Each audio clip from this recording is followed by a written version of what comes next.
کہا کیا جاتا ہے کہ پیر صاحب جلالی ہیں، بدتمیز کا نام ہم نے جلالی رکھ دیا۔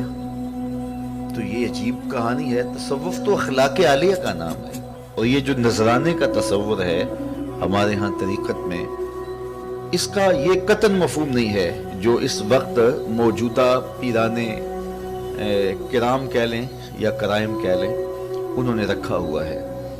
تو بالکل یہ تصور نہیں ہے، بلکہ یہ ایک بہت بڑی این جی اوز ہیں۔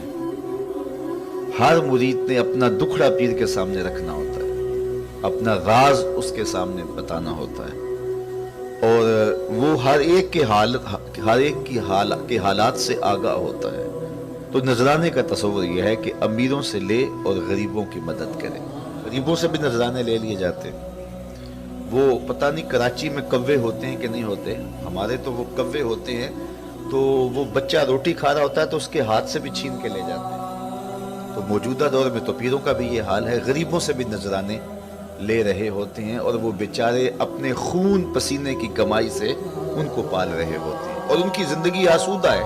ان کا وہ نذرانہ جو ہے وہ ایسے ہی ضائع ہو جاتا ہے۔ یہ نہیں ہے کہ ان کو بڑی ضرورت ہوتی ہے پیران، وہ ایک بے عمل نعت خان پہ ایسے لٹ جاتا ہے، ایک سوٹ میں پھینک دیتے ہیں، اور وہ بیچارہ 10 دہاڑیوں کی کمائی پیر کو دے رہا ہے، اور پیر ایسے پھینک دیتا ہے، بس ختم۔ علامہ اقبال علیہ رحمہ کے پاس ایک پیر صاحب تشریف لائے، تو وہاں ان کا ایک مرید رہتا تھا۔ انہیں پتہ چلا کہ میرے پیر صاحب اقبال کے مہمان بنے ہوئے ہیں، تو وہ زیارت کے شوق میں اقبال کے پاس آیا۔ تو پیر صاحب سے ملاقات کی اور اپنا دکھڑا سنایا کہ میں نے بیٹی کی جہاں منگنی کی ہوئی ہے وہ شادی مانگ رہے ہیں، اور میرے پاس گنجائش نہیں، 100 روپے کا پہلے ہی مقروض ہوں، اور بیٹی کی شادی بھی کرنی ہے، تو حضرت آپ دعا کیجئے۔ تو انہوں نے ہاتھ اٹھائے اور دعا کی اور اسے اجازت دے دی۔ اس نے جیب میں ہاتھ ڈالا اور 10 روپے کا نوٹ نکالا، اس کو اس نے لپیٹا ہوا تھا، اور اس کو نکال کر کے نظر پیش کی۔ پیر صاحب نے اس نذرانہ کو قبول کر لیا اور جیب میں ڈال لیا۔ علامہ اقبال علیہ رحمہ سارا منظر دیکھ رہے تھے، ان کی ہنسی نکل گئی۔ خیر جب مرید جا چکا تو پیر صاحب نے کہا کہ حضرت آپ ہنسے کیوں تھے؟ فرمایا پیر جی آپ کی دعا کی قبولیت میں مجھے ہنسی آ گئی تھی۔ کہا آپ کو کیسے پتہ چل گیا کہ میری دعا قبول ہو گئی؟ کہا جب آپ نے دعا نہیں کی تھی تو وہ 100 روپے کا مقروض تھا، اور جب دعا کر دی تو وہ 110 کا مقروض ہو گیا۔ آنا نہیں سود ہے پیران حرم کا۔ ایک تو مریدوں کی دعا ہے نا کہ پیر صاحب کی زیارت ہو جائے، اور ایک پیر صاحب کی دعا ہے الہی مجھے 200-400 مریدوں کا پیر بنا دے، اور ان کی دن بھر کی کمائی سے میری جاگیر بنا دے۔ سارا دن کماتے وہ رہیں، اور جو ہے وہ شام کو پیر صاحب کو نذرانہ دے جائیں۔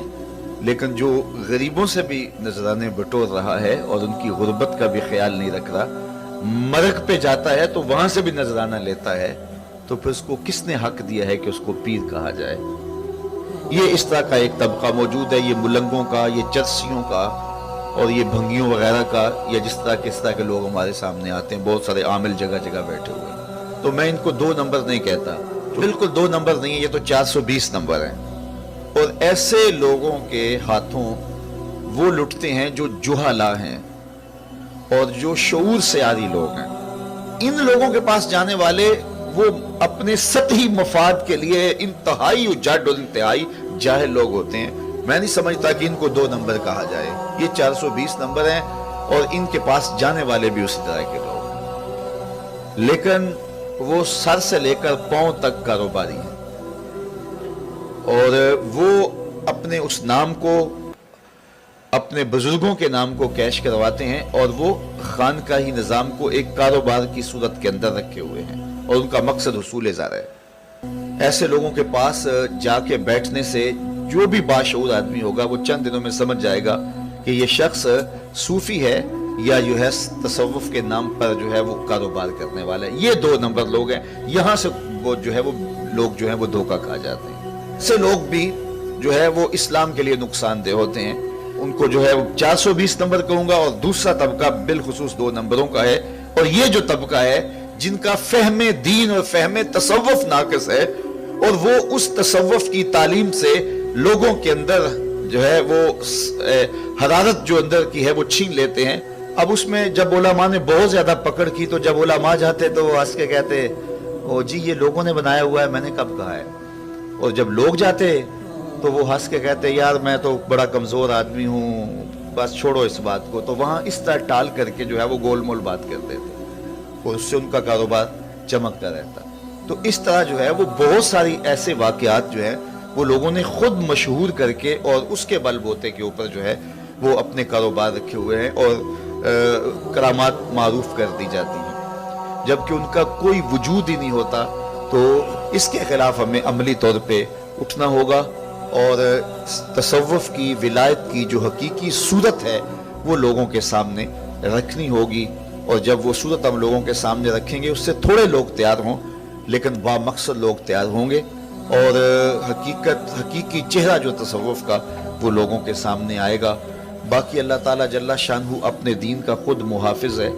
موجودہ صورت میں اگر ہم نے اپنا کوئی کردار ادا نہ کیا اور اس طرح کے بابے ملنگ اور اس طرح کے 2 نمبر لوگ پنپتے رہے، پرورش پاتے رہے اور معاشرے کے اوپر مؤثر رہے، اور ان کے پاس چونکہ ذرائع ابلاغ بھی اب ہر ایک کو، یہ سوشل میڈیا جب سے آیا ہے تو اب ہر ایک کی پہنچ میں ذرائع ابلاغ بھی آ گئے، تو جو بھی جس طرح چاہے اپنی تشہیر کر سکتا ہے، تو ہم بھی اس پہ خاموشی اگر طاری رکھی تو پھر جو ہو رہا ہے وہ تو ہم سب کے سامنے ہی ہے، لیکن اگر ہم اپنا حق ادا کیا، وہ کہتے ہیں اپنے حصے کا کام اگر ادا کیا